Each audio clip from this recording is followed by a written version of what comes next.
Seems like there's always something that needs fixing around here. I guess that's the price you pay when you work with these older garden tractors. Or with any old piece of equipment, really. I've always had a soft spot for the old garden tractors. They're built like tanks, and, 30 years later, they're still out here. Many of them are still being used. It just so happens that I get hit with the bad luck, and I usually end up having to fix them, but they're getting to the point in their lives where they're getting long in the tooth, and parts are starting to get a little more expensive, harder to find for them in some cases, and they need a little more TLC to stay running in tip-top shape.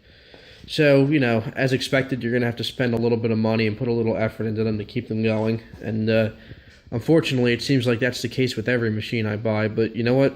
In the end, it's all good fun. It's all for the experience, and it gives me something to do.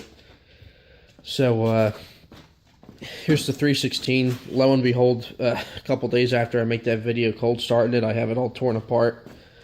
I'm trying to sell this thing. I have a guy from the 4-H fair who was interested in buying this thing for his son for Christmas. And I've had it for sale for months and months and months with very few bites. People don't want to spend the money because they figure, oh, it's going to need a carb rebuild or this or that. So I'm putting a little effort and money into it, trying to fix it up as good as I can so that it turns out to be, a decent working tractor for the next person. Now this guy who had it before me put new rings in the engine. He did a couple other things to it, like new plugs, new coil, and things like that. But he didn't touch the carburetor at all, which kind of annoyed me because from the first day I had it, it was messed up. It would be hard to start, and it would run a little funny, and it would lose power with the PTO engaged too, or if you moved the forward or the speed control lever really quick. Like if you were to speed up, it would lose power and bog down. So I figured maybe it was a valve out of adjustment. So I started looking into it, and I've never dug this far into an Onan before, especially with the B series. I've never worked on a B series Onan before. This is kind of new to me, but so I finally broke down and bought a carb kit for it. It wasn't cheap, but it'll be worth it in the long run. And I went to take the carburetor apart, and unfortunately I don't have a crow's foot wrench, so I was forced to get the carburetor off, you have to take the manifold off with it. And to get the intake manifold off, you have to take off the exhaust manifold. And in most cases, to get the exhaust manifold off, you have to take off the muffler, which also requires removing the PTO. And of course, you have to remove all the tins and stuff with it. The tins are probably the most difficult thing to put on and take off with these Onan engines because they fit so tightly. You have to get them in there just right. But yeah, after a while of tinkering, I got that all apart, and we adjusted the valves. You can see I covered up the holes for the valves. The valves were very, very tight, which was kind of strange to see, but I guess it makes sense why the engine would bog down. So we got those adjusted properly, and I'm waiting for the carb rebuild kit to come in. I'm going to send it to a buddy of ours who's good with these carburetors. He just rebuilt the carburetor on my uncle's 318 with the Linamar engine. So I'm going to have him rebuild this carburetor, and I'll have him seal the intake manifold too, because that's a split piece. They're two pieces riveted together, and if you don't seal them properly, they get air leaks, and that's what causes the engine to surge. So I'll get all that taken care of. I hate to get rid of this machine, but as a college student right now, I don't really need it. I love the 300 series, but someday I'll find myself a nice 318 or something and rebuild it and make it like new again, put a 3-point on it and everything. So I still have the 210. Once I get the transmission back in it, that'll still be my toy. I'm never getting rid of that one after all the time and money and effort I put into it. So, but I know some of you guys are wondering what I ended up doing for the lawn care or lawn mowing situation since I'm getting rid of the 316. And I talked it over with my dad. We were going to use some of the insurance money to buy a cheap zero-turn or something.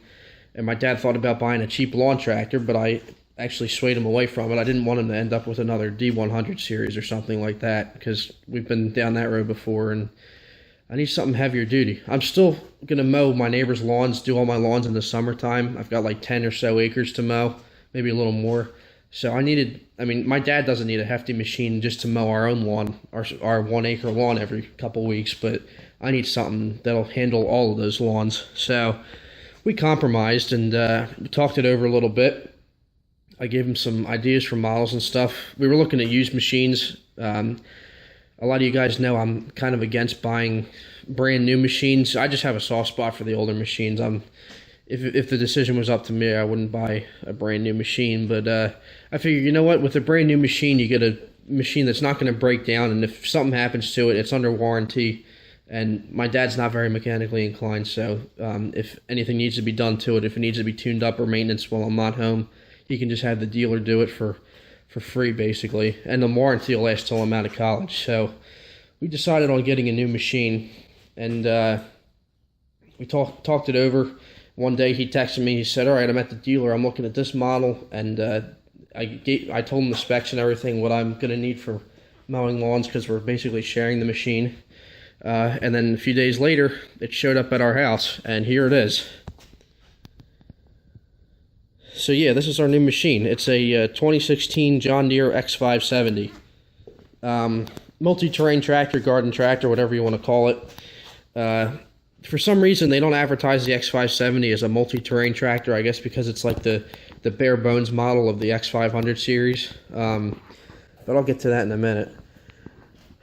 Now, a lot of you guys know, like I said, I've always been against buying brand new machines for some reasons. I mean, they make them a lot lighter, and things have changed over time compared to the old machines. But you know what? This machine will last me till long after I've moved out of here, bought my own house, and this machine will last my dad many, many years. He won't have to worry about breaking it, wearing it out after just a couple years and having to buy a new one. So I wanted to make sure he got a good hefty machine that'll last him for many years. So we decided on the X500 series. And like I said, another factor we had to take into account was that I still need something to mow my neighbor's yards with, something that'll be efficient and something more comfortable too, because the 210 is not exactly suitable for mowing 10 acres efficiently. It'll get the job done, but it takes a long time. So I had to get something that would be suitable for our lawn and suitable for all the other lawns around the neighborhood, climbing hills and pulling heavy loads and going over rough ground and stuff like that. So we picked an X500 series. This is a brand new model, 2016. They just came out with the X570 this year. There's also an X580, X584, and X590, which all have power steering and hydraulic lift. This tractor doesn't have any of that, but quite honestly, it's more than we need. It was out of our budget, and all we're really doing with this tractor is towing the cart around the yard and just mowing with it pretty much. We're not going to use this as a garden tractor, really. That's all we're going to do is mow with it pretty much. So we don't really need the power steering or hydraulic lift. I've gotten away without it for a long time. So the way I see it, it's just more stuff to go wrong, but oh well. So yeah, the X570 doesn't have any of that. It's kind of like the bare bones model of the series, but we don't need it. It's just fine for us. So I'll give you an overview of it. So if you guys are keeping up with the new model lineup of the John Deere garden tractors, this is basically the replacement for the X500. The very late X500s and X300s had the updated hood that looks like this. They got kind of it looks kind of neat. I never really liked it from the start, but the more I look at it, the more I like it. It's got this kind of Darth Vader looking grill, which is kind of neat. The more, like I said, the more I look at it, the more I get to like it. But yeah, the late X500s and X300s and all those models had that same hood. They made them like that for about 2 years, and then they updated the series. They changed all the model numbers. So this 570 is the equivalent to the X500. It's the bare bones model of the series, but it's plenty for what we need. So, I'll show you the engine. It's got a Kawasaki FS730V, 24 horsepower air-cooled V-twin. Very high quality engine for what it is. I think it's 726 cc's, but I'm not sure. This will be new to me. I've never owned a Kawasaki V-twin before, but for mowing and working at a steady pace all day long, especially running a mower deck, I think Kawasaki engines are great for that. If you're going to do garden work or if you're lugging the engine a lot, I think an older engine like a Kohler or an Onan with a high torque curve is much better for that application. But Kawasaki's are great for mowing, and they're fuel efficient too, especially these overhead valve ones. I've only ever owned a single cylinder Kawasaki, so this ought to be new and interesting. So I just changed the oil in it for the first time, broke it in, changed the oil, put a new filter on it, which was interesting. I have to get the proper kind of oil filter wrench for that application because there's not a whole lot of room down there. But it's a great engine. Aluminum block cast iron sleeve. It's got, I'll pop the air cover off if I can. Now, you know what? I'm not going to worry about it. Heavy duty air cleaner and all that stuff. Really good engine for the money. It's a really good engine for this size tractor, even though it's vertical shaft, but which means it's a belt driven transmission. But that's no big deal. Like I said, we're just mowing with it. We're not going to abuse this tractor, so we shouldn't have to worry about drive belts or anything going bad. Speaking of which, it has a Kanzaki Tough Torque K72 hydrostatic transaxle. Same transaxle used in the X500 series. And it's similar to the K71 that was used in the old, like the 345s, 335s, GX 345s, all those models. It's basically the same transmission. It's just a little newer. It has a fluid reservoir, as you can see. Shock absorber for the linkage. You can change the oil in it, which is good because that's how these transmissions should be. They're supposed to be serviceable. Now this particular transmission does not have an oil filter, but you can add one on. The X580 and X590 have an oil filter because they have hydraulic lift and power steering, so that's just extra oil, and that's more, filtering it is more important on those models. But yeah, that's a very beefy transaxle. That 5 lug wheels, typical garden tractor wheels. Built for pulling very heavy loads. So if we need to pull a load of bricks around in my 80 cart again, this tractor is more than capable of it, and it'll run on hills all day long without a problem. One of the other big things with the new X500 and X300 series, probably the biggest improvement overall, is the new A series mower decks. The A stands for Accel Deep. This is a 48-inch Accel Deep mower deck. A big improvement over the C series decks, which were also good decks, but these are a whole new design. As you can tell, they have a deep shell with the welded bracing along the side. And basically what the deep shell does is it allows for greater suction, vacuum, and overall better cut quality. I've already mowed with it once. The thing picks up everything in its path. I mean, it's great. And it's a good mulching deck too, even with the stock blades. It was mulching leaves really well. The shell's pretty much flat across the top. There's not really much of a recessed area for the pulleys, except for the center pulley there. Uses 2 belts, greasable spindles and everything, which is good. And another cool thing about these decks is, I'm actually surprised they never did this before, but they have spring-loaded spindle covers. So all you have to do is just pop that up to clean out underneath it or grease it, and then let it go, and it goes back down. Washable, or wash port for their hose. Not that I ever use that. All that does is rot the deck out over time. A lot of people don't realize that, but I don't need that. I don't worry about it. But yeah, these new Accel Deep series decks are a huge improvement.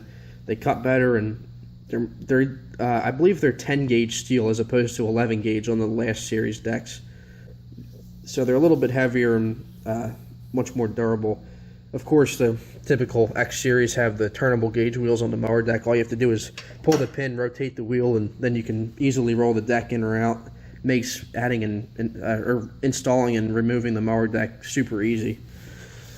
I told my dad to get the 48-inch deck because it'll cut nicer than the 54, and the 54-inch deck is it takes up a lot of room in our shed, and it won't fit in some tight spaces like in some of the yards that I mow. It won't fit in a lot of tight corners, so I asked him to get the 48-inch deck instead. Saved a little money too.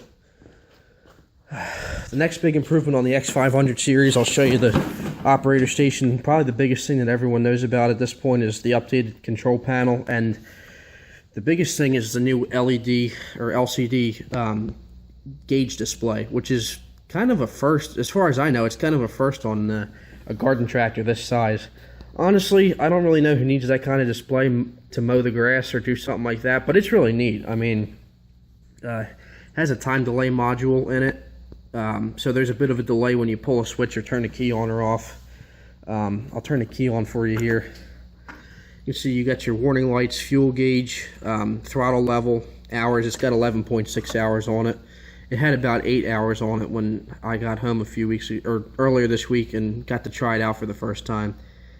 Parking brake, all that stuff. So it's really neat. It tells you your voltage and hours, service intervals, all that stuff. So that's one of the big improvements with these new series. It's really cool to have. So we'll see how durable that setup is. I mean, sometimes more electronics isn't necessarily a good thing, but it's really cool though. Here's your throttle. Here's your choke. Throttle and choke are separate, which is good. They shouldn't have the throttle and choke in one lever. That's just ridiculous. I know that's how a lot of manufacturers do it now. Choke is spring loaded, so it actually does take 2 hands to start it. But it's no big deal. They switched over from the previous X500 series used a bunch of pull tabs for all the switches. Like there was a pull tab for the PTO switch and all that stuff, but they switched over to the regular style switch. This is actually like an MTD type switch. It's that simple. Parking brake and cruise control right here. All you have to do is just push the button down and it stays down until you hit the brake or take your foot off the pedal or hit the pedal. Parking brake is like a tab. It actually folds out. So here's the brake pedal here. All you have to do is push it down and then pull it back up and lock it in place. Steering wheel. This is your Rio switch here, reverse implement option, instead of a tiny little tab or little toggle switch button. The X500 or the X570 has manual lift, and instead of using a lever lift, which honestly I prefer lever lift, but instead they use a foot pedal lift, which is actually kind of interesting. It's a much cleaner setup, much less sophisticated setup. What you do is you set your mower deck height by the knob down there. You set how deep you want it to go. Then you basically release the pedal, drop the deck down, and pull up on this tab right here, like so, and that'll adjust the height of the deck. So when you pull this up, it actually locks the deck in place, and then set your height, drop it down, and let go of the pedal. Another great thing about the X500 series, differential lock. I've never had to use diff lock before, but I thought it might come in handy for some hills and stuff, just in case. Very cool feature to have. I actually climbed up the hill there over in the lane. I don't know if you can see that. I actually climbed right up it with the diff lock engaged, and it didn't even spin tires at all. So that was great. Handy to have on hillsides. I do mow a lot of hills and stuff, so that ought to help me a little bit. Wide fenders. Here's your handle on one side. Fuel fill cap sticks out, so you don't have to flip the seat up, which is handy. You got your cup holder. Here's a storage compartment. A couple hitch pins and stuff in there. You can store anything you want in there. Another handle. Another cool thing, there's a 12-volt outlet down there. I don't know if you can see it. You plug your phone in or whatever. It's got the 15-inch high back seat, which is the same one used on the X300 series. I put a cover over it just to protect it. I had a few seat covers laying around. One of the accessories I wanted to get for it, but I actually had one laying around. So reflectors. I'm actually going to get LED tail lights for it. There's a guy named Jeff Walters. You can email him. He sells a kit for the X500 series. It lets you upgrade it. It's a very professionally made kit. You can upgrade the reflectors to tail lights. I think tail lights should have been an option for these series for what the tractor's worth, but that's just me. I mean, tail lights aren't as effective as a flasher or like a work light, but if I'm ever mowing at night, which I do a lot, I do mow a lot at night, they'll be handy to have, so that'll come in the future. Got a little storage compartment down there. There's your deck leveling gauge and a pin, suspension seat and all. 24 by 12 by 12 Carlisle Turf Master tires. Real aggressive tires. They're better than the Turf Saver tires that you get on a lot of the cheaper models. They're very wide too. It's like it's an interesting size, but most garden tractors you see have the 23 by 10.5 by 12 or 26 by 12 by 12. Yeah, these are 24 by 12. They got the same kind of tires on the front, cast iron front axle, all that jazz. So yeah, I mean that's basically the whole tractor. Really nice machine. I've mowed with it, spent a couple hours on it. I actually have to go out and mow a customer's lawn with it today. That'll be the last mow of the year. But yeah, enough talking. I'll get up on it, cold start it, and pull it outside. This might take 2 hands, so just bear with me.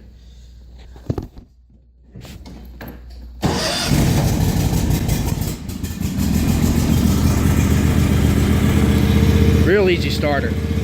Yeah, the choke is spring loaded, so you have to use 2 hands to start it, which is kind of annoying, but oh well. Here's the spare key that came with it. Real quiet engine for its size, runs great.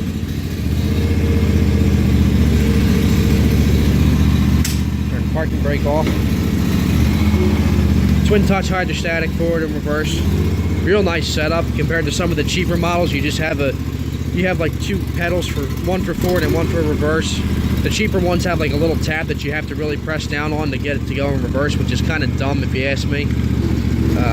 I'll pull it over here and turn it around. I'll just let it warm up for a few minutes. But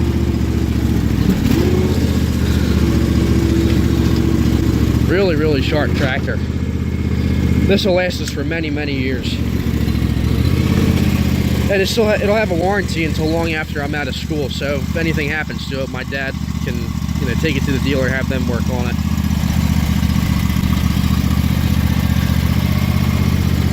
Pretty hefty machine for its size too.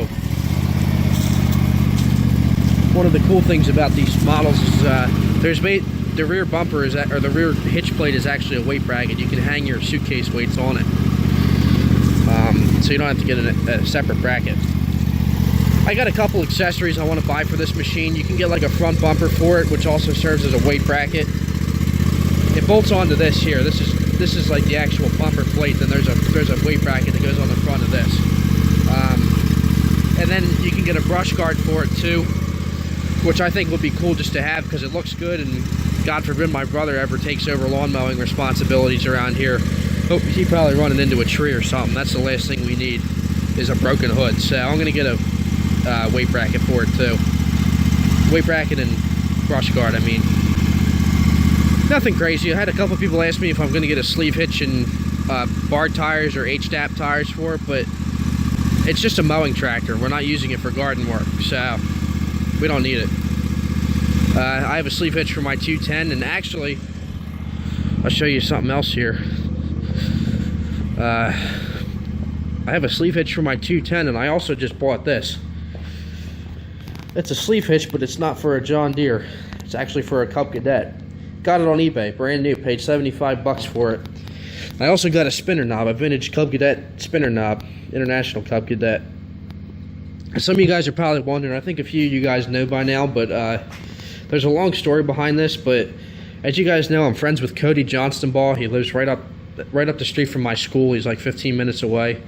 I worked on his tractors for him a little bit. We've gone to shows and tractor pulls and stuff together, and he's got a John Deere 316 Kohler all painted up nice, and he gets a lot of snow up there, more snow than we get here, and he was looking for a snowplow for his 316, and I was actually looking to get rid of mine because I needed the money. You can see my snowplow is gone. I was very reluctant to sell it, but I know it was going to a good home, so and I knew where it would be too. So long story short, him and I traded. I gave him my 54-inch snowplow for his 1973 Cub Cadet 86 tractor. We put the bar tires on it from his wheel horse tractor, and I'm keeping it up at his house just to tinker with on the weekends and just have to take the shows. And now that I bought a sleeve hitch for it, I'm going to bring this up to school with me when I go back next week, and I'll get it mounted up on the tractor, and we'll have another tractor ready to go for PA Plow Day in April, so that'll be fun. Yeah, he got me hooked on International Cub Cadets, so they're good tractors though. I mean, I'm a John Deere guy, but I always thought the old Cub Cadets were good. Not the new ones. The new ones are a different story, but so yeah, I bought a sleeve hitch for it and a spinner knob and just some little things to spruce it up. And maybe one of these days I'll bring it home and trade places with the 210. I'm probably going to keep the 210 up at his house while we wait for the plow day. But yeah, I've got 2 garden tractors ready to go for PA Plow Day now, so that'll be fun. Some of you guys who are subscribed to him may have seen his 86 before, but go check him out. Really cool guy. Maybe one of these days I'll bring the 86 home and make a video on it or something. I don't know. But here's another look at the X570. I know these videos are ridiculously long, but you know, I want to be informative, so if any of you guys are looking to buy one, I'd highly recommend it. If you're a new homeowner looking, you know, you have a big piece of property with some hills and some rough ground, or you're looking for a tractor that, you know, can do everything, that can mow, can plow snow, can, you know, till up the garden if you needed to, X500 series are a good choice if your budget isn't too crazy. Otherwise, if you're looking for brand new, you could go up to an X700 series, but I know a lot of people are reluctant to make that big jump. But an X500 series is a very capable tractor. It's also good if you've got a, you know, an old D series or a Craftsman or some little beat up piece of junk that's worn out and you want to get something hefty, something better to replace it, something that'll last you a while. Highly recommend the X500 series. Again, that's only if you're looking to buy a brand new one. Quite honestly, I can say, I mean, I've owned a lot of garden tractors, old and not brand new, but mostly recent. This is actually the first brand new tractor we've owned. And I can say that John Deere is the only company I would trust buying a new one these days. John Deere is the only company who that I would buy from these days if I had to buy a new one.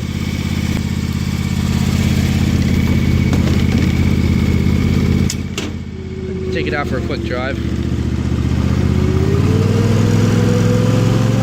I don't know if you can see that. It shows you your throttle level down there on the display, which is really neat. Fuel gauge and everything. I got about half a tank.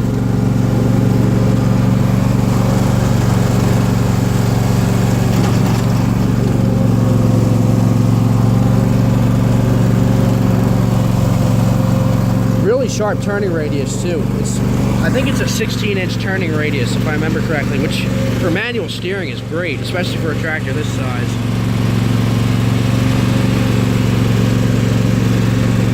That's my excuse to not have power steering. I don't really need it because it steers real easy and it steers really sharp. So, lift the deck up.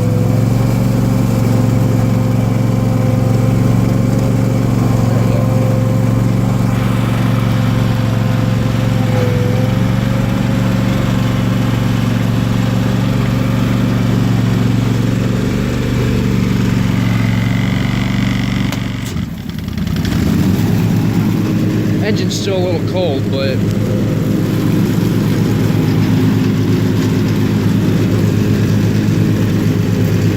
these new mower decks are great. Really nice design. They cut really well. And they're super loud too.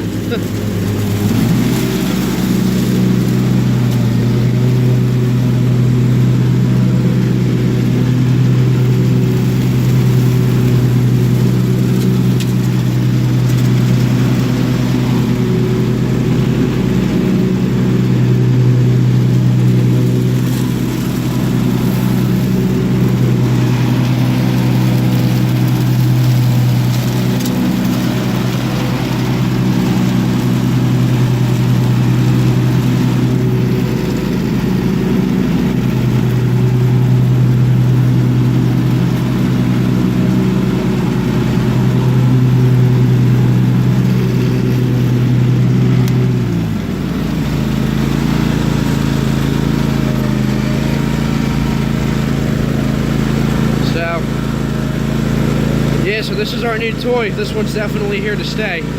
This one will last us many years if we take care of it. So, a lot of people complain that John Deere is expensive these days, but you know what? You get a quality machine for the money if you're willing to spend the money. So, I know this X570 was a great investment, and I think it'll be a great tractor. So, just one last look at it. Thanks guys for watching. I hope maybe I was able to persuade a few of you to buy one of these. They're great tractors if you're looking to buy brand new. They're pretty capable if you're not looking to jump up to an X700 series and spend the money. This is plenty of machine for what we need. So this will be our main mowing tractor from now on. And I'll have more machines in the future. I got the Cub Cadet 86 to show you guys to look forward to, and a couple other ones. So yeah, sorry to keep you guys waiting. I know a lot of you guys are waiting for me to make a video of this tractor, but here it is. So hope you guys enjoyed it. I'll have more videos of this thing in the future, but I have a customer that needs me to mow her lawn soon, so I'm going to go out and do it now before it gets too cold. So that should be fun.